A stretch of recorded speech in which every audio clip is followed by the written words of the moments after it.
For more on the economy, we're joined by Charles Ortel, Managing Director at Newport Value Partners from New York City. Charles, good to have you on to the show again.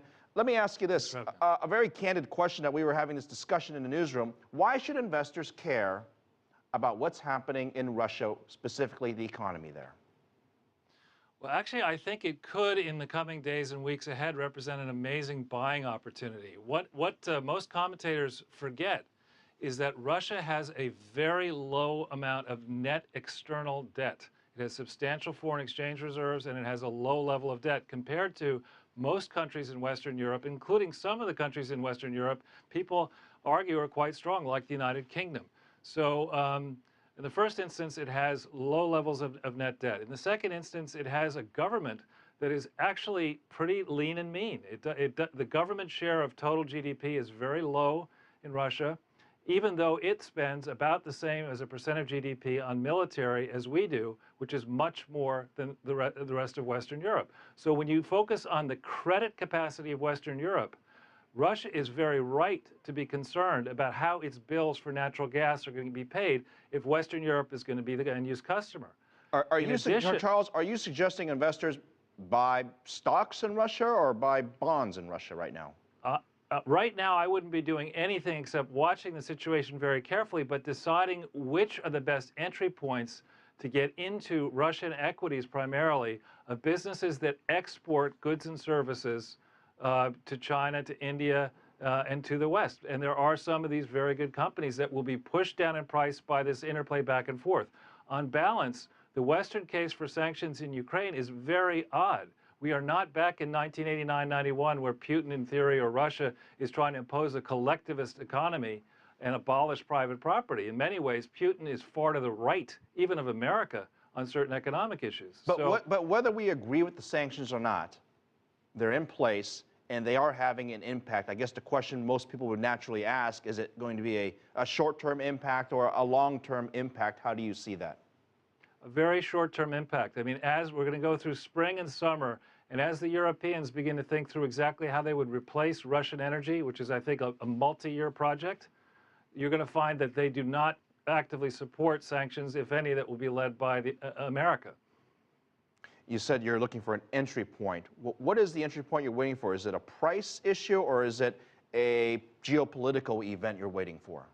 Well, it's both. The price of the equities, but beyond that, I mean, we don't yet know how far America may go with sanctions. If you harken back to 2008 and 9, we went really, really far to stop people speculating and profiting from taking advantage of drops in financial services prices. So who knows what the American government may try to do here.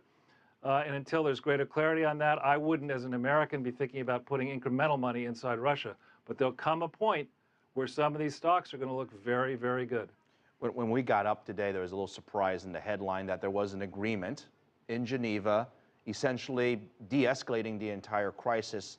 And my question to you is Putin perhaps concerned enough about the economy that he may actually now sort of back away and sort of help de-escalate the crisis? Do you think he cares about the economy and to what extent? Well, I think he cares very much about the economy. He's rumored to be a fantastically rich man. Some people say as much as $100 billion. And I think he's far more of a capitalist than most of the Western politicians are.